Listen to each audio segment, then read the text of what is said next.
everyone, welcome to Talks of Thailand. My name is Jon. Today's story is about a man who moved to Thailand and everything was going great. It was going so great that it ultimately went wrong. Stick around to the end to find out what happens because this is an interesting one.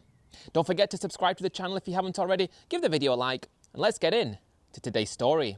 If you've been to Thailand, you know the feeling when you're sitting in the airport waiting to board the plane, excited about all the adventures that you're going to have when you get there. Thinking about the conquests you will make, thinking about the friends you might make, thinking about the people you might meet. Yet in the back of your mind, knowing that it's only a temporary thing, and within a month, you're going to be going back home, back to your boring life and your boring job, back to an existence that you would do anything to be able to get away from. That was me every single year, starting in 2007. The same could be said all the way up until 2012, when there I was, yet again, sitting in Manchester Airport with a beer in hand, waiting for my flight to Qatar to be called. I usually flew with Qatar Airways, stopping in Doha, for a few hours usually, though this time, and I'd never done this before, I thought it was a good idea to book a flight with a very long layover, because it was considerably cheaper than any other options, not realising how bad it would be. We were talking 11 hours in the airport, or something along those lines, and usually I went for the shorter options. I was the sort of person, though, who would do anything to save a few quid. Mind you, in Thailand, perhaps I didn't do things to save a few quid, so saving the amount of money wasn't worth it at all, though I wasn't thinking about that at the time. I was sat there, in a bar in the airport, and we got called to the gate.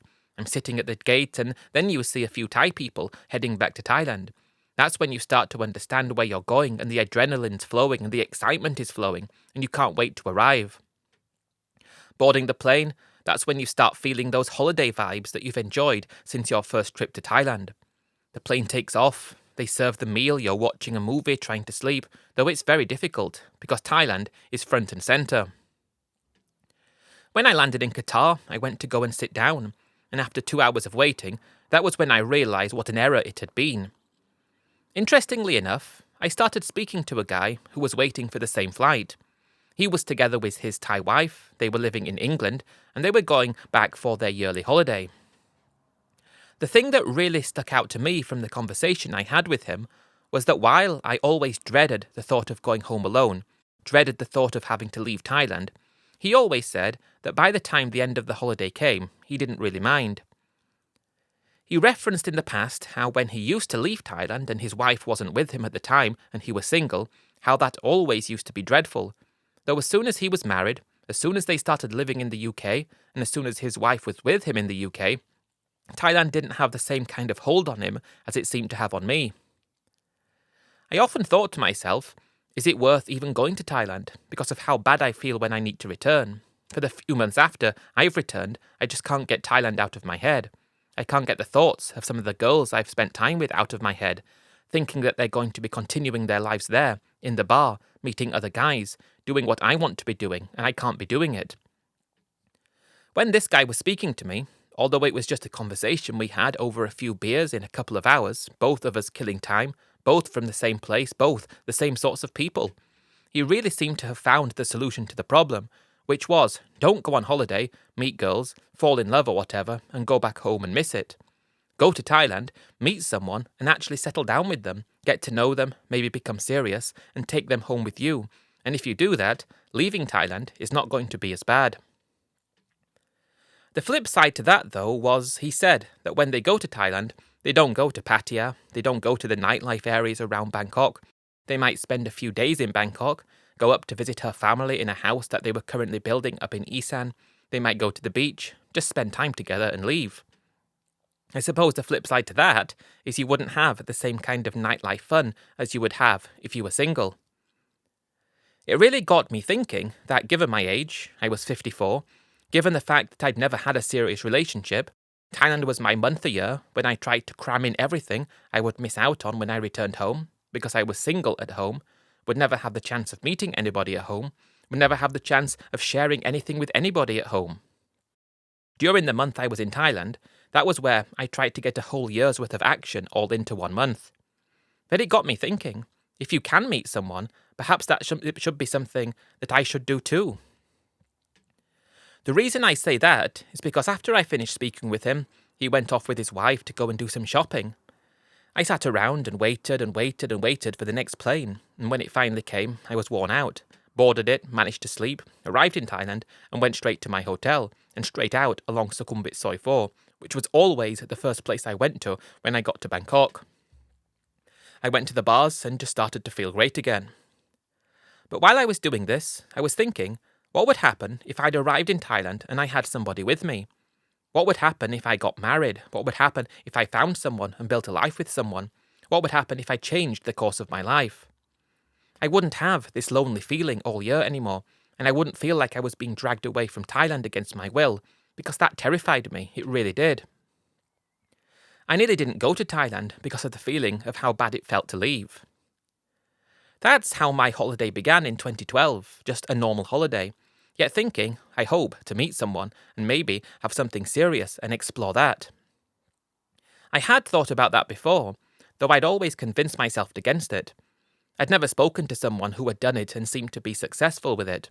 I'd spoken to guys who had been unsuccessful by doing something like that, who had lost money, who went home, back to their country with the girls and became lonely and bitter. I'd seen that before, and I didn't want that to happen to me.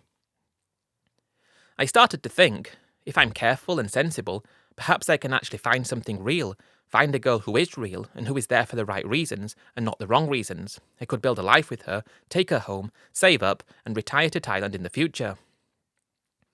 That started to become a very exciting idea. One of the problems was when I went to Thailand for the bars. That was the main reason. And while many people would say you shouldn't meet a girl in a bar for anything more than fun, I didn't know where else you were able to meet girls. I mean, you could meet a girl on a dating site, though you're on holiday and you've got limited amounts of time. The bars are perfect because you can skip ahead multiple stages of a normal relationship to get to the point where you can see if you're compatible. I reasoned with myself, if and only if I've met someone who I liked, I would actually think about taking things further than I usually did. I will admit to meeting lots of girls that I liked, that I really liked since I started going to Thailand. I wouldn't say that I liked them so much, but I can remember 2 of them, still to this day, who were just the sorts of girls that I could have seen myself spending the rest of my life with. I found them both special and amazing and wonderful, and I had great times with them. One girl, I think I spent about 5 days with. We went to the beach, we had a great time, and I wouldn't say falling in love with her, though I was really liking her, liking being with her, and spending time with her and having company. But in the back of my mind, I always thought, I'm leaving soon, I better not let these feelings get too strong, because I didn't want to be in a long-distance relationship. I didn't want to be tripped up when it came to a girl going back to work in a bar. I didn't want any of that. That happened again.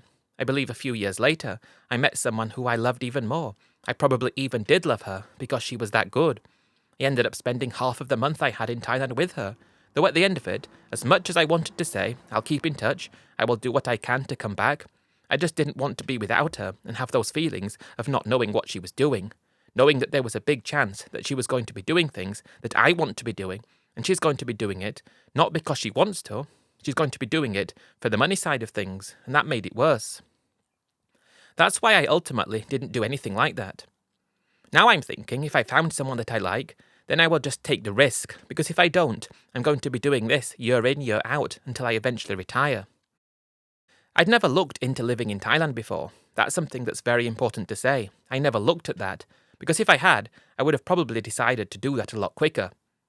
I always planned to retire at home, originally, have a nice little cottage somewhere, a basic existence, going for walks around the countryside close to where I'm from, and that was what I enjoyed to do and what I wanted to do, that I wasn't close to being doing that at the time. I had okay savings through a lifetime of work.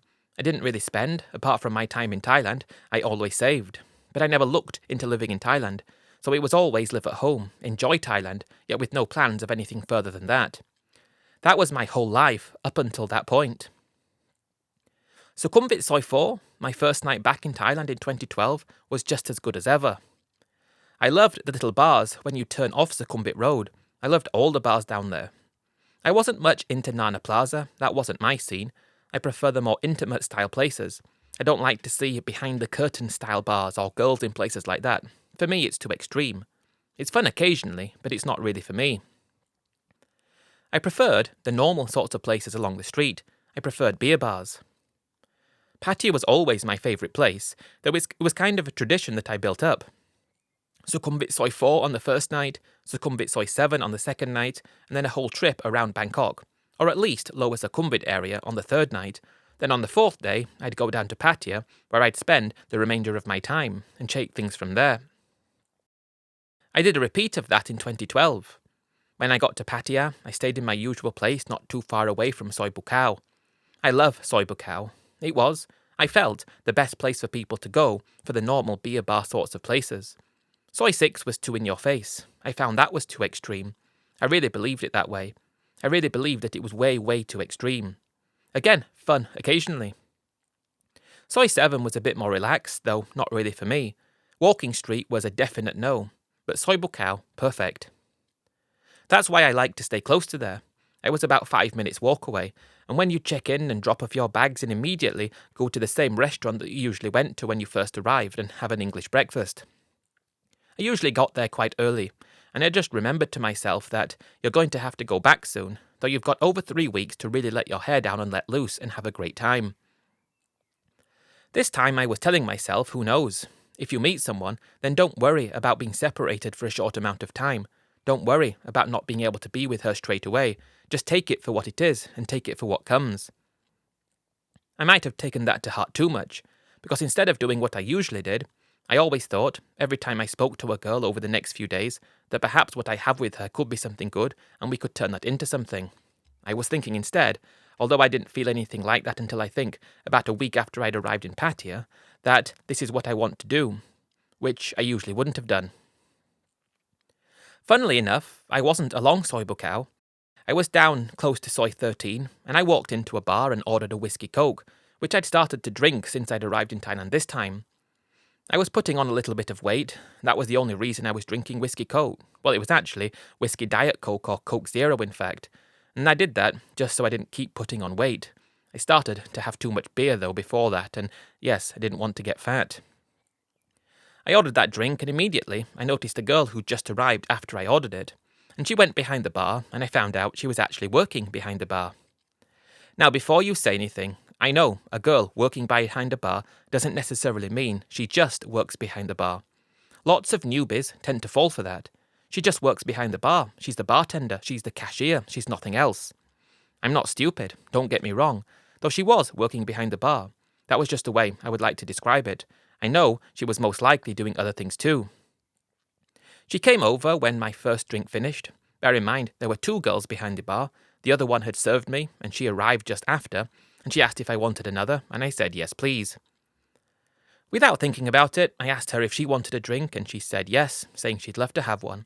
And she poured my whiskey Coke Zero, poured herself a whiskey, the Thai Sang Som stuff. I could never drink that. It was too foul tasting. 200 baht a bottle though, so I suppose that's why they drink it, and they mark it up a lot. But again, they're there to make money. You have to understand that that's what they're there to do, so who cares? She cheers her glass with me, and then we just have the usual bar conversation, which to me never gets old. Any guy who says they go to Thailand and you go to the bar and they get bored of the conversations they have with the girls that work in the bars, I would push back very heavily against that. I never got bored, even though it was the same conversation that you'd have with everybody else, even though you talked the same thing, she asked the same questions, did the same things, basically following from the same guide as other people seem to follow from. I enjoyed it because it was effortless, it was casual, you knew what you were getting into before you did it, and I think that's why I liked Thailand as much as I did. If I was at home, this was when I had my experience in my younger days back at home, when you're at home, you'd meet someone and you never knew what they were going to get. You never knew what you were going to talk about or the questions they would ask, and what was in their mind and what their intentions were. In Thailand, everything was so similar that you kind of spent time, at least I did. Some people may think this is crazy, but I spent time planning answers to questions that I knew girls would ask, trying to get the cleverest answers I could, and I always felt very proud of myself when they would ask something and I would come out with an answer that I'd been preparing for a long time. In a way, I felt they would look at me differently, as if to say, I've never heard that answer before. They hear it, I've heard it time and time again in the bars, where I'm sitting down and another guy walks in and a girl's talking to him and he answers just basic answers to the question that he's being asked. and he asked the same questions with the same basic answers too. I felt like I was a bit above that. I felt like I was more original. Laugh at me if you want, but I really loved it. With her, I had answers prepared to these questions. I don't remember what they were exactly, though if she would say, "How long have you been in Thailand?" I wouldn't say a week, or I wouldn't even say however long I'd been there. I'd say that I'd been coming to Thailand for a long time. I would try to use my Thai to say who I was, and try to be just a bit different to the normal conversations that they probably had. I really think that that was appreciated, and perhaps showed me in a better light than the other guys. At least that's how I like to think about it at the time. We're talking together, because she had a drink and the bar was filling up. The other girl behind the bar was serving all the other people, and she didn't once step away from me to say I need to go and serve drinks, which would tell you everything you need to know. Yes, she works behind the bar, but she does other things too, and I'm ordering more drinks for me and her, just like you do every time. There was something about her that I thought to myself, bear in mind, for my first 5 days, I was just on holiday mode, enjoying that side of things, doing what I usually did. Then I sort of remembered, don't forget, you are open to the possibility of something more serious happening. You're open to the possibility of making something more real. It twigged, and immediately when that came to mind, I asked her if she'd be interested in going for something to eat. We were still quite early in the evening and I hadn't eaten all day. I tended to not eat so that alcohol would have a better effect. Crazy, I know. But when you're on holiday, you tend to have your own little quirks and your own little habits and things you did. That's something I did. I might have been a little bit drunk, though we left and we went to my favourite place for Thai barbecue. I always loved Thai barbecue. The place where I liked to go, it was quite a way out of central Pattaya, though relative, probably a 20-minute walk. I asked her if she was okay to walk. She said okay, and I told her I wanted to eat mugatha, and she said that's my favourite, and I guess it's everyone's favourite, isn't it? We walked there, and before long she grabs my hand and she's talking to me. Although I'd found out quite a lot of information about her, who she was, what she was doing, the way that she held my hand. I've held lots of girls' hands at that moment, though it was the way she held it so tightly. It wasn't like a superficial type of thing. It wasn't like you've seen many times where the girl's holding the guy's hand just for show, just to do the bare minimum. She really squeezed tight, and when she did that, she turned and she looked at me, and I turned and looked at her, and she said, "I'm really enjoying this. I don't usually say that, but I'm having a good time." She didn't use those exact words, because of her English, but I suppose I'm already sort of attacking her here by her English standards, but even though my Thai wasn't great. Anyway, I thought, well, I know what I'm going to do. I've still got a number of weeks left. If tonight goes well, I'm going to throw in the towel with going out, and I'm going to ask her, and I don't care how much it's going to cost, if she wants to spend the rest of my holiday with me. Not telling her that I have ideas that I might want this to last more, or anything like that, though I just felt like I could take a gamble on this one. I could try and move forward or move closer to the possibility of actually being with someone, once and for all. We went for mugatha. One thing, I suppose it's not relevant to my story, but I always found it very amusing when it came to mugatha places. They served the beer. Well, they didn't have whiskey coke there, so we had to have beer.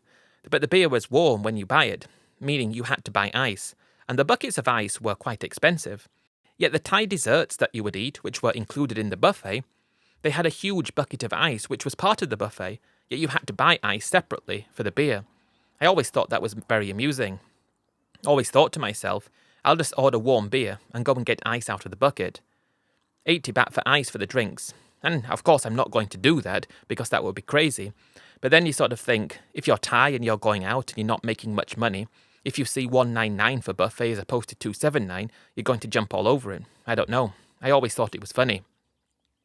Again, I'm not actually going to dip into the dessert ice for my drinks, because that would be crazy. Anyway, we have mugatha, it's sizzling away, and we're chatting. She's opposite me. There was enough room for 2 people to sit on each side, though she's opposite me, and I'm doing my best with the chopsticks. By this point, I could use them okay, but not brilliantly. I think by the time I dropped my 4th piece of pork onto the table, and the table was one of those tables that's so dirty, you're not going to pick up and eat that pork once you've dropped it, she came and sat next to me, and then she started feeding me with the chopsticks.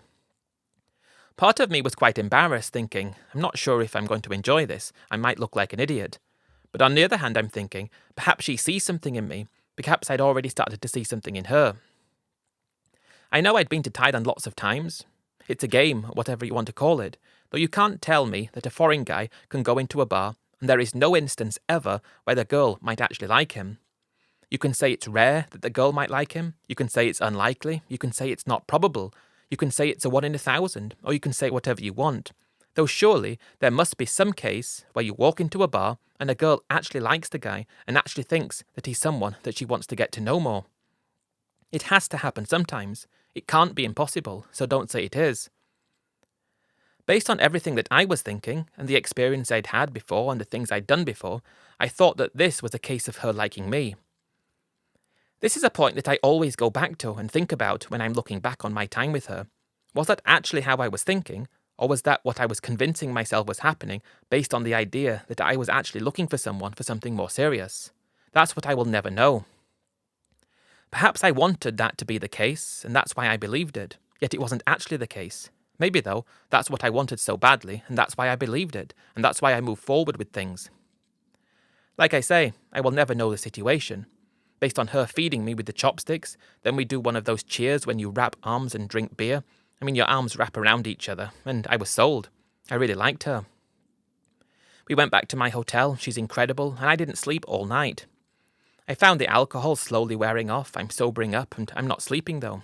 She's sleeping there next to me, and I'm looking at her thinking, how am I going to put it to her? I want to spend the rest of my holiday with her, I really do. It's amazing, and I'm actually coming closer to something thinking that it might be real. When she finally woke up around 8 a.m, she did look a bit worse for wear. I just said, I'm actually leaving Pattaya now. I wasn't. I'd booked into that hotel for the rest of my trip, though it was only 700 baht a night, so if I had to not stay there, never mind. But I told her I'm leaving Pattaya today. I said, unfortunately. I said I'm going to Koh Samet. I always loved Koh Samet. It was always my go-to island. But I said to her, is there a chance that you want to go with me? I had a really great time last night, and she initially said that she needed to work. She's got to work behind the bar. But I said to her, I don't care what it takes, I want to go with you. If you're going to lose money by not working, I'll happily be able to replace that. Then she got on the phone and she's talking to someone in Thai, and then she said yes, she can go. Though this time, she usually sends money to her family. She said she paid this around this time. I'm not sure whether that was true or not, but she said if I could give her 30,000 baht, she's going to be able to go with me, and she's not going to have to worry about work. She even said she could turn her phone completely off, and she's going to be able to be free to spend time with me. I didn't even think, I said absolutely. I'd love to be able to help you if we can go together, and then we can see how things go. I went to the ATM and got the money out. In fact, I didn't get it all out, because my limit at the time was about half of it, so I told her I'll give her the other half tomorrow. She said okay, I gave her the first half, and we left Pattaya. I told the hotel I'll be coming back, so keep my room open, and they said fine.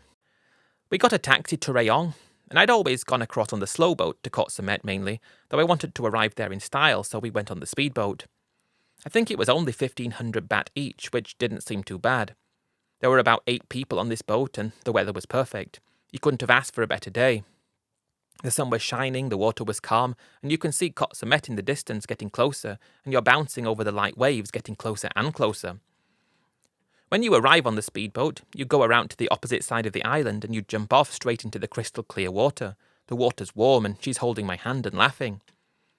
There were, interestingly enough, a number of younger guys on the boat who were probably closer to her age range. She was 24, though she didn't once look at them. She didn't once acknowledge them as if she wished she was with someone like that. She was dead focused on me. While one of those guys was behaving a bit inappropriately, probably already quite drunk, as if they were trying to joke about the situation that I was in, but I will never get younger guys like that in Thailand, I never will. But she just blanked them out, completely ignoring that they were even there, and that made me feel very special. We didn't have a hotel book when we arrived, and I left some of my stuff in the hotel back in Pattaya, so I only had a small backpack with me, and she had got some stuff from where she was staying, and that was only a small bag. We walked up the main beach, you know exactly where I mean if you've been there, and we walked into the first place, asked if they had a room, which they did. Do you want one overlooking the sea at the front, or do you want to pay less for one inside? I think it was about 3,000 baht a night for the one with sea views, right on the corner. I can remember because I'd stayed there quite a few times before. If you're coming up from the direction from the harbour where the bigger boats drop you off, you stop at the entranceway and you walk to turn on the beach, turn right, and that's exactly where we stayed. We walked up to the room, dropped the bags off, just about to get changed for go to sit on the beach and have some drinks, and she jumped on me and said, "Thank you for bringing me here." She said she'd never been there before. She said, and I have to say that again, she'd never been to Koh Samet. I couldn't believe that, given the fact it was so close to Pattaya, and it was a very popular place where people went. She just seemed to be so happy, and seemingly in awe of what she was seeing. Was she playing the game, or was it true? I don't know. She had one kid living up in Isan. That was when she was working in the bar, and she said, like everything that I was seeing about her behaviour, it was like she didn't want to work in the bar. She didn't directly say that she hates it or anything like that, but I don't know. I suppose a guy, when you've met a girl in a bar, you like to think that working in the bar is something that she's not doing properly. You like to think that working in a bar is something that she's doing not because it's against her will, but because she's there and she wants to be taken away from the bar. We've heard the saying, you can take the girl out of the bar, though you can't take the bar out of the girl. I thought with her it was her dream to escape the bar, to get out of the bar to have a better life, and to build a life with someone. Given the fact that her old Thai husband that she talked about was very abusive, apparently he used to hit her and that sounded awful. Of course he's not paying any child support because he's long gone. Before anyone thinks she's still with him, that wasn't the problem. He wasn't. That wasn't part of the thing at all. She just seemed perfect though. I put on my swimming shorts, asked her to lather sun cream on me. I'm not fat, by the way, so I think that's important to say, which is why I tried to drink less beer. She puts Factor 50 sun cream on my back, and I put it all over myself, and then she goes to get changed, and she's got the most beautiful bikini on you'll ever see. She asked me to put Factor 50 sun cream on her, though even though she was a lot more dark-skinned than I was, and probably not going to get burned in the same way as I was, she didn't want to get more brown. I always found that funny, because I found it really attractive. The brown skin of the girls like that really appealed to me, though I know how it works in Thailand. People with brown skin tend to be looked down upon by people with lighter skin, something to do with class, and I hated that. She asked me if I could put sun cream on her, and I'm putting sun cream all over her body, and we grab a few towels from the hotel, and we go and sit on the sunbeds outside the front of the hotel. It was a beautiful day, red hot, slight breeze. She gets a cocktail, I get a whiskey coke, and still trying to not put on too much weight. And like I said, I wasn't fat, and that's why I didn't want to be fat. Because although I was twice her age, I didn't look like that. I probably looked like I was in my early 40s.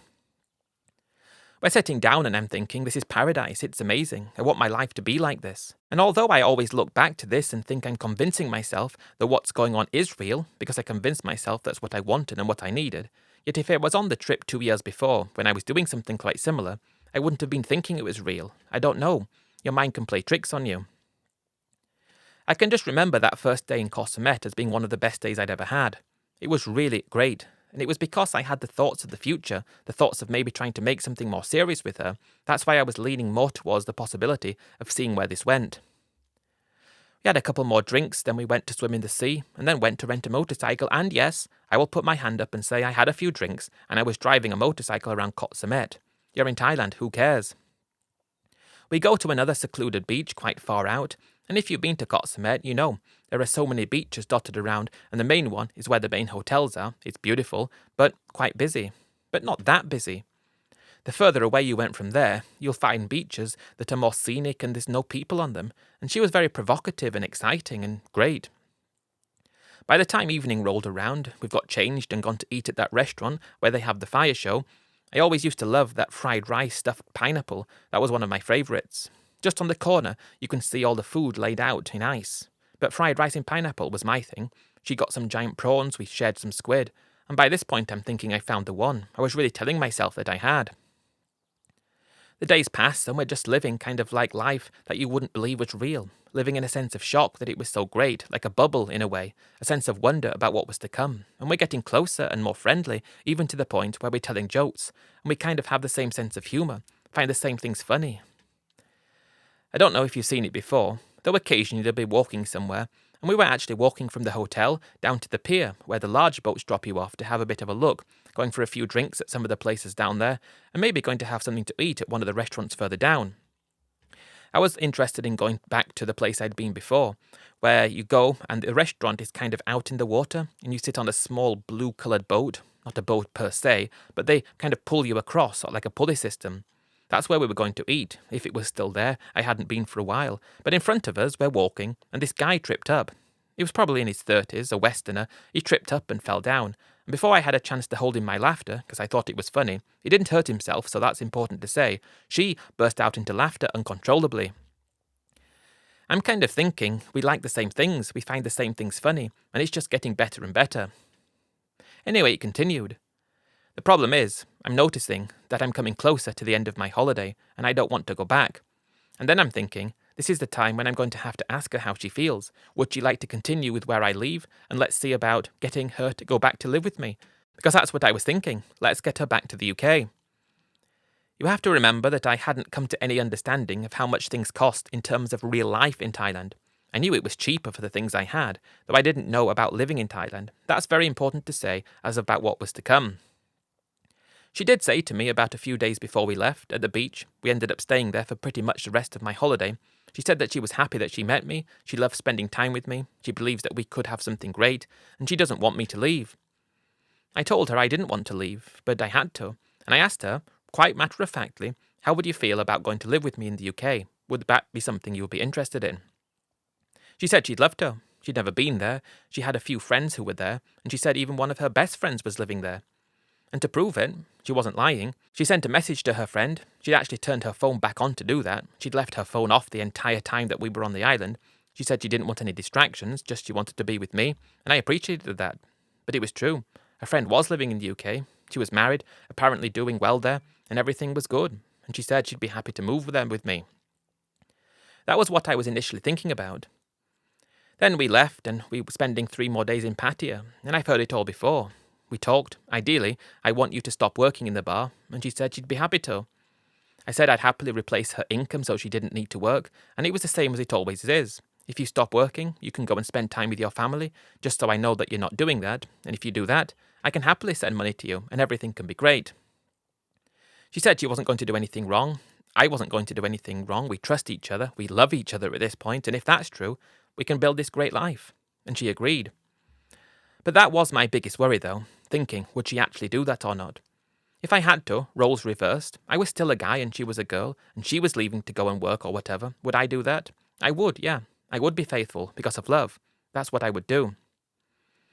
I'm not honestly going to say that every single girl will always lie, and say that they're going to go back to spend time with their family when they don't actually do that. I don't believe that's the case. I don't believe every girl would lie. I believe most will, maybe more than most, but some won't. That's what I clung on to. What changed, though, at this point, got engaged. I asked her to marry me, and when I came next, we would get married. I even bought her a gold ring, I bought her a gold necklace, I bought a few other things for her to make her stay back up in Isan and make her stay more comfortable.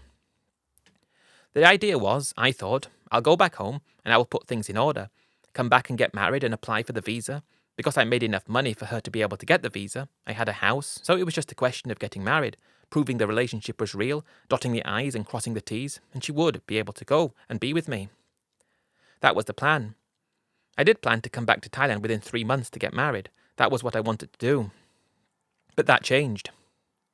Before I tell you how leaving was dreadful, I took her to the bus station, she got on the bus, she went up, and I believe she did spend time with her family. Anyone can think otherwise, I don't mind, it's not important anymore. But it was soul-destroying. It broke my heart when I saw her on the bus. She had tears in her eyes, and I am man enough to admit I had tears in my eyes. I had one night in Bangkok where I just went and got more drunk than I'd been for a long time, back on the beer now, just knocking back beer sing after beer sing, speaking to her all the time, not interested in any other girls, not even for a second, don't look at them, and we're talking, and we'll be together soon.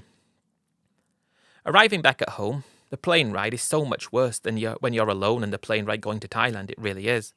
Then you see, when you're flying back on Qatar Airways, you'll see the odd guy from wherever he is from in Europe, together with his Thai wife, and you think, I envy you. Though soon that's going to be me. It will be me soon, and my wife is going to be with me soon, after we get married. That's what gave me the strength to actually get on the plane and go back. When I arrived back, I called her straight away, and she'd already told her family what the plans were, and I spoke to them. They were speaking in Thai, so I didn't know what they were saying, though she said they were her family, and I did believe her, and I thought it was true. I kind of spoke to them every time from time to time, so I think what she'd done was real. I'd given her money before we went, so I was happy to send more when she needed it. Over the next few weeks, I'm looking into the idea of her living in the UK with me, and the visa things and getting everything in place for that, while at the same time going to work and making sure I'm doing my job properly. But something happened that kind of made me come to a different conclusion about what we should do. She said to me one day that she was going to go and visit her friend, who had just moved into a new house. I asked where it was, and she was from Buriram, and her friend was from Sisaket. She worked in the bar and met someone, and they'd built a house, and she said she was going to go and stay there for a few days. Don't worry about it, she said, and I didn't. She said I was going to be able to speak to the guy and his wife, so I knew everything was true. She was trying her best to prove to me that it was true, and I just said, great, go and enjoy yourself, and I wasn't thinking anything. She called me when she arrived, said hi, and you can speak to my friend before she said anything else, and she put her friend on. Obviously, it was a different Thai lady speaking English. Oh, she misses you, she's missing you, hope to see you soon. Maybe you can come to Thailand soon, you come visit me and my husband. My husband won't speak to you, she said. I don't think he actually wanted to speak to me, though she handed the phone to her husband, and he just said hello in a way like this wasn't my idea, but I'm just playing along. I got it almost straight away. I said hi, and we had a bit of a conversation. I said, well, you must have retired or whatever, and he said, yeah. He was actually younger than me, a couple of years younger than me. He just built a house. I said, I bet that cost you a fortune, and he said, no, it cost me about 50 grand sterling. He was from the UK as well. 50 grand? How big is the house? He said it's 3 bedrooms, it's a bungalow, we've got a bit of land, I bought a car that was 20 grand, and yeah, I've got about £1,000 a month to live on, and I'm happy. I don't want anything else. When he said that, my mind kind of stopped for a second, because surely what he was saying wasn't true. I asked him again, what is it? Is it a proper house? He said, what do you mean? I said, is it a proper house? He said, of course it is. It's concrete. We've got a boundary wall. We've got a rai of land. What's a rai? He told me it was 1,600 square metres. Okay, that's bigger than the plot of land I've got. I had a detached house. I'd paid off about 75% of the mortgage on it at this point. And I thought that's interesting. 50 grand. He said he spent about 15 grand to furnish it, put air conditioning in. Got a Western kitchen, nice sofa, big TV, places to sit outside, a barbecue, a hot tub. And I asked him quite shockedly, you got a hot tub? He was speaking in a way as if to say this is common knowledge, it's not special, and all of a sudden though, I'm thinking to myself, if this is actually possible, I've got more than enough money in my house than the house cost, plus his car, plus the furnishings, and still 100 grand on top, plus my savings, plus the fact that I can cash in a private pension soon. Surely this should be something that I could do. Perhaps I can just retire now. I just said to him, that's very interesting, mate, though I'm also thinking, would you mind if I came and visited you when I'm back in Thailand? He said, go for it. He put his wife back on and he said, oh, you'll come soon, she miss you, she miss you so much, she won't see you, and I said, yeah, I miss her too. But I was thinking, perhaps I need to go back to Thailand again, somehow wing it for a bit of time off work just to go and see if what they're talking about is accurate or not. That's what I was thinking. I spoke to my girlfriend again, and I asked her what the house is like. She said it's great. I said, have you ever thought about building a house? She said she didn't know. I think she wanted to say yes, though perhaps she didn't want to sound too enthusiastic about it. I told her I'd be interested to go and look at it, because I'd never thought about that before, and I might come back to Thailand soon, and we can go up to where you're from, and perhaps we can get married, then we can get everything in place, and let's see what it's like. She said, yes, please, I want to see you soon, please come, and I will go to see you in Bangkok. I hung up.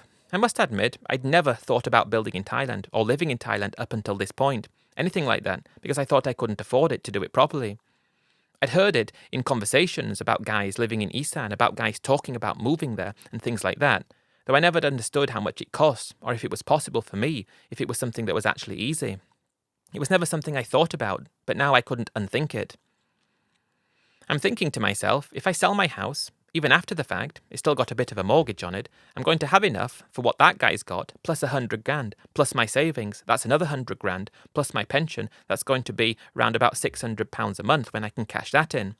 That wasn't too far away. I'm not going to spend a fortune, I was thinking, to get her to the UK. I'm not going to continue working. I'm not going to do anything like that. I could just retire now. It was like an epiphany. It was like a moment when I don't have to jump through any hoops and all I need to do is just go there. Then it was just, I need to get some time off work. Although I'd already had a month, I always took a month at once, but it was one of those I'm going to have to just go. I thought about it long and hard, about the best way to do that. I'm still speaking to my girlfriend saying I'm hoping to come soon, and I'm going to try to come very soon. And she was saying, what's changed your mind? I said I'm just interested in exploring the possibility of what your friend has and see how that goes. And she said that sounds great. Basically, I ended up telling my work that I was getting married and I needed some time off. Unpaid is fine, just a week. Luckily, that was okay, and I had an unpaid week off work. I probably would have quit anyway if they said no, because I was already too excited about this idea. I booked to Thailand for that week, and I went back, and it was great. I got all the paperwork so we were able to get married. We weren't going to do the village ceremony yet, that would have to wait, and her family were acceptable of that fact. No problem, they said, it's fine. Though I was back in Thailand soon, and it was amazing to be back. While I'd already got most of the paperwork I needed to get married, I had to go to the embassy to get a document which I had to wait for, but it should all work out in time. That was done on the first day back, and it was amazing seeing her. She was with me in Bangkok, she met me at the airport, and she was everything that I remembered her being. It was great, it was amazing. That was set up, then we went straight up to her friend's house in Phuket, and the guy was there, her friend was there, and we're chatting and talking together, and the more I'm talking, the more I'm thinking if I don't do this, then I'm stupid. I don't need to jump through hoops to get her a visa, I don't need to continue working, I don't need to do anything, I can just retire now. Then we went to see her family in Buriram. The village was quite close to the city, about 10 to 15 minutes away, and I found Buriram to be a great town. I found it really fantastic, quite a popular expat scene there, and the more I'm thinking about this, the more I'm coming to the idea that this is what I should do, and this is the life I should go for. It's everything I've always wanted, and I can jump ahead of the queue and retire now.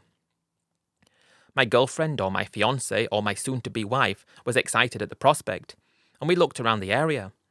Her family seemed great, her kid seemed great, everyone seemed great, and I kind of already decided that that's what I was going to do. In fact, I can just go back home, quit my job, put the house on the market, get enough money to last in the meantime, that can go through, and we can start. We can start now. I only need to be home for a month, and it was so exciting to be thinking about this new adventure that I hadn't thought about up until then. I don't know why I never thought about it before. I never thought about it, but with her, I felt like everything was going to piece together great. It was such an exciting time, to such an extent that it's very difficult to comprehend how exciting it actually was. Before I found this out, it was exciting to think about her coming to the UK with me, though it was still 10 more years of work ahead, a lot of work.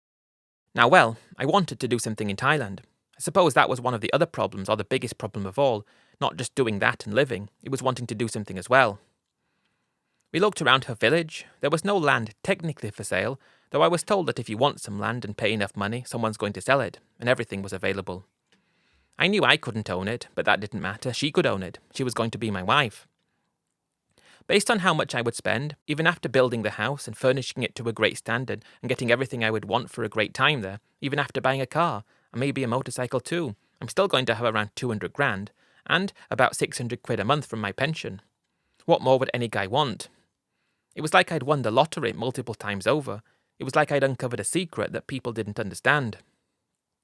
Looking back, I understand that the Isan trap is a trap that many guys fall into. It looks good on the surface temporarily, though who knows what's going to happen long term, but it was decided. We got back to Bangkok, and we actually went to the district office and got married, thanks to the help of an agent, before I went back, and I took my marriage certificate with me. She took hers back up to the village in Buriram.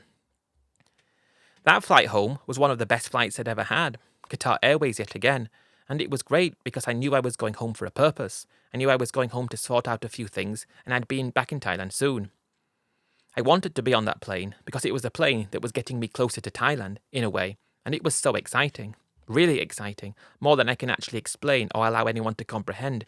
It was the best flight I'd ever been on.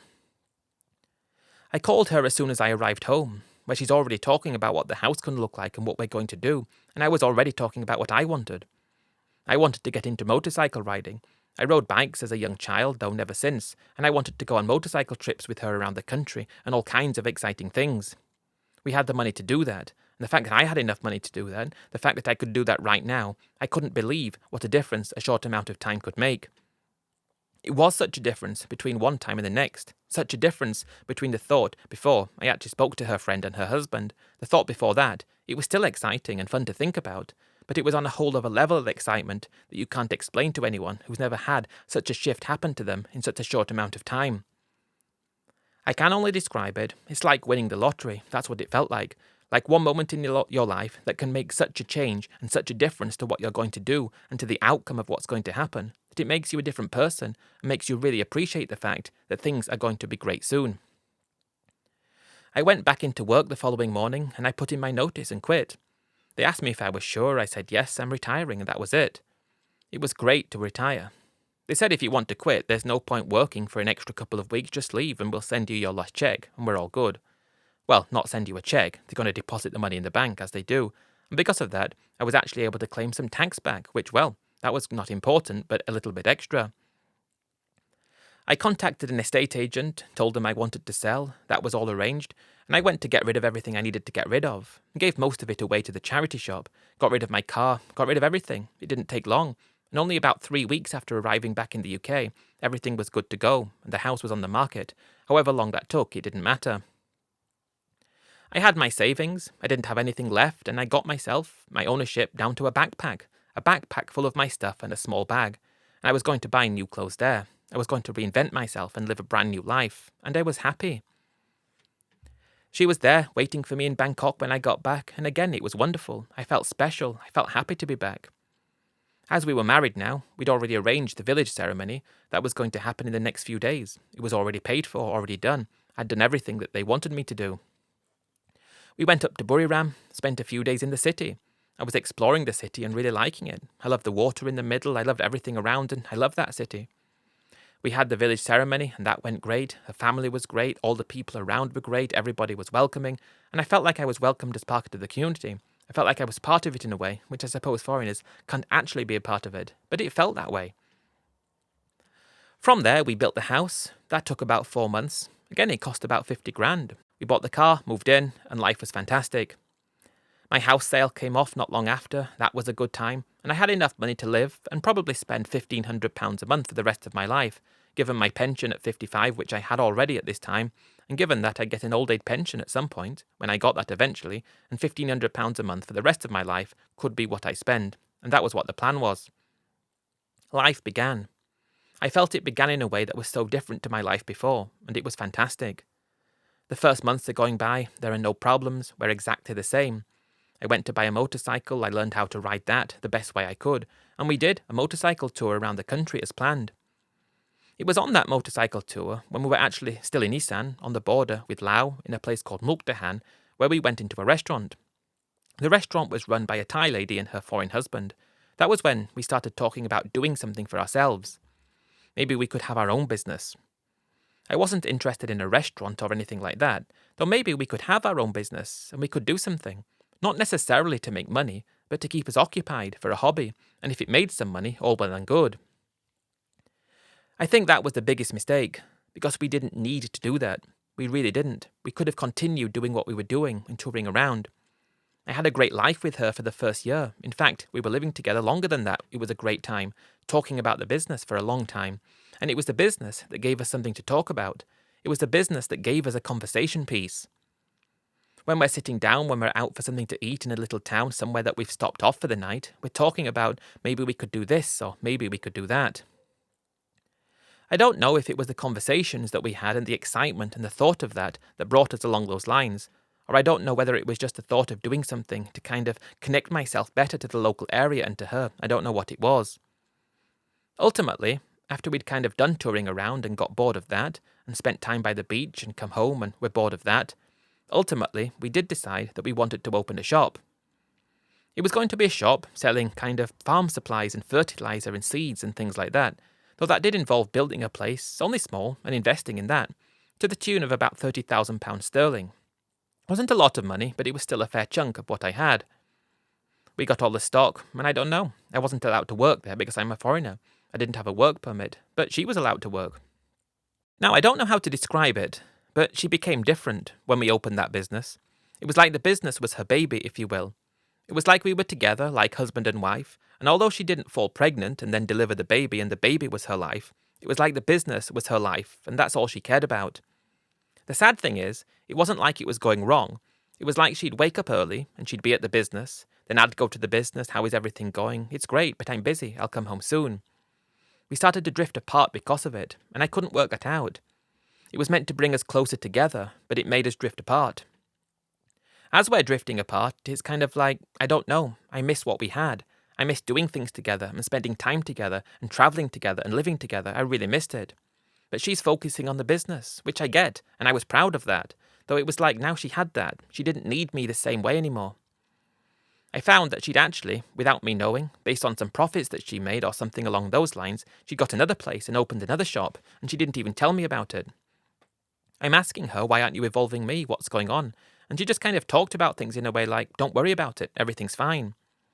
I'm feeling really neglected, I'm feeling lonely, and I'm missing living, I'm missing life, I'm missing doing things, I'm missing going places, and I'm missing her.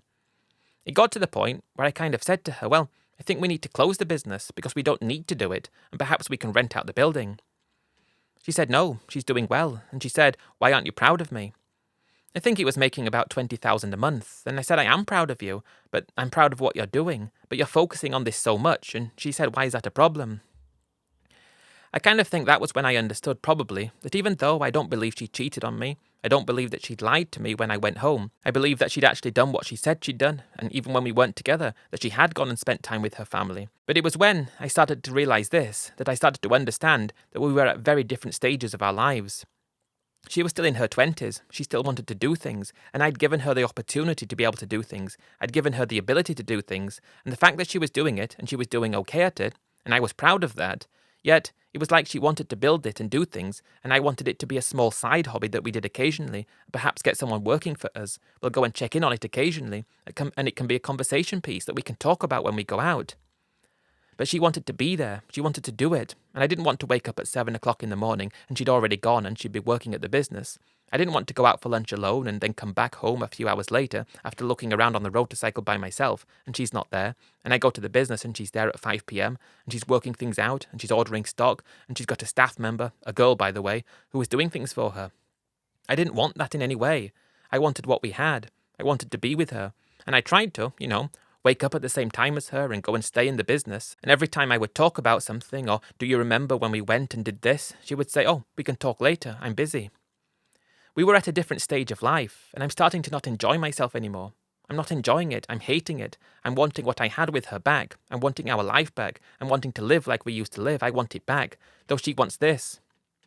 It was so difficult. I don't know how to describe it, because some people might listen to this and think, well, she's playing you. It wasn't a scam right from the start. She just wanted your money. She's got this business and she's behaving this way because she wants you to leave. Though she's not behaving in a way like she's cheating on me or going out to drink with friends. She's not doing any of that. It wasn't like she wanted me to leave. I'm pretty 100% sure that she didn't do that. She's behaving like she was her age, not like she was of my age, ready not to do anything. She was happy to go away occasionally at the weekends, though when I'd have the whole week, I'd be lonely and bored. I had to eventually tell her I'm missing what we had. And it's not a quick thing. This is happening and months have gone by and probably over a year, probably 2 years has gone by, that I'm getting more depressed and lonely and wishing that I had with her what we had before. She's saying I want what we had, though I want to work because I need to work. I'm happy. The fact that she was able to do this and actually do something great, I suppose looking back, I should have been proud of her and I should have allowed her to do that because everything else was okay. But I wanted her like I had her originally. That sent my mind into a kind of spiral, and I'm sort of telling myself, what did I really want? That's the question, what did I want? I wanted the girl that I met in the bar, and I wanted her to be that way forever. And if we did run a little business, I wanted that business to be something that we did together. I wanted it to be ours, and it was ours. She said it was ours. She didn't have a problem with sharing things with me, and she took me out to eat occasionally and paid even. And she was behaving great, though it felt like I didn't have the same weight in the relationship anymore. It wasn't like I did this and she did that. It was like we did this. Not properly. I can't really describe it in a way that makes any sense. Though it got to the point where I just was so depressed and so miserable that I had to tell her, I want us, and if I can't have us, then I don't know what to do. That was when we started to fight and argue, which we hadn't really done before. She would say things like, I'm working hard. I not take money from you. I'm fine. Everything no problem. While I understood what she was saying, she wasn't the same girl that I met. She wasn't the bar girl anymore. She wasn't the bar girl who was exciting and provocative and fun to talk to and fun to be with. She was always tired. She was always thinking about the next thing. She was always behaving in a way which I couldn't understand, and I didn't like it. It got to the point where we decided that we needed to separate. I couldn't do it anymore. I didn't want to live like this, and she started to resent me because I didn't want her to do what she was doing and succeed. I wanted it to be a bit of fun. It was meant to be fun. And as soon as it became serious, as soon as it became a serious business, it wasn't fun. We got divorced. I left, after probably investing into that place over £100,000. We got divorced, and it was a lesson learned in that nothing can be perfect. I still don't believe she scammed me. I don't believe she played the long game. I don't believe that was the case. I believe she was a good one, though she was too good. She was too good because she was actually building something and making something, though she was neglecting me and I wanted her. I liked her reliance on me. I believe that's the thing. I wanted her to remain a bar girl, not in the same way, not like she's working in a bar, but I wanted her available to me. I wanted, in a way, deep down, and I think many guys want this. They don't want to support their girlfriend or their wife financially, though deep down they do, because they believe that the financial support gives them a sense of control, gives them a sense of understanding that the nights and the mornings and the days are going to be exciting because of the financial support that they're giving. It's that financial support that makes their life exciting and fun. If she no longer needs financial support, even if she's with you, while there is some fun and excitement from time to time, it's not the same kind of fun and excitement, it's different. If I add it up totally, I'd say that's how I lost probably £130,000 in Thailand roundabout. After we got divorced, I went to spend a bit of time in Pattaya to try and clear my head and just see if I can try and work things out with her. I never felt like I wanted to though. When I did get divorced and I did go back to Pattaya and I did spend some time in the bars with other girls, that's when things felt fun again. It felt so fun and everything felt fun with my wife up until the point where she didn't need me in the same way. She didn't do anything bad, she didn't cheat on me or anything, or at least I don't think she did, though it wasn't fun because she didn't need me the same way, therefore the excitement wasn't the same. The excitement I had with the few bar girls that I spent time with before I left Thailand kind of made me understand that you can't have everything. I left Thailand vowing never to return, went back home, downgraded to a much smaller house, got back to work, and from there never went to Thailand again. I did travel to other countries though, and I have since retired, which is why I wanted to share my story, as a single person in Cambodia. I chose Cambodia because of the easy visa, and I just didn't want to go to Thailand again, although I had to transit through the country.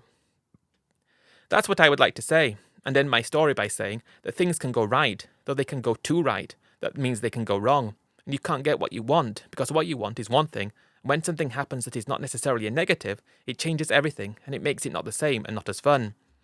You start resenting the person you're with because of their success. It wasn't a huge success, it wasn't a big success, but it was enough success where the business was like her baby, and she didn't need me, she didn't want me or leave me, she didn't want like that and didn't want to fall out, and I could have probably been there now and still been okay, but the fun was what I was attracted to. That's the thing I would say to guys. Like many other people will give advice, be careful when you're going to Thailand that you don't get scammed. Also, be careful that you don't give up a good thing by turning it into something else, which could be good on the surface, though actually couldn't give you what you really want. As soon as that happened, it made me feel neglected, it made me feel like I wasn't needed, and it was being needed that gave me the excitement of the relationship in the first place. I think that's something that you also need to be careful of. Unfortunately, that will come as a bad bit of information to people not understanding that it's true, but it is. Things can go right, and they can go so right that means that they go very, very wrong.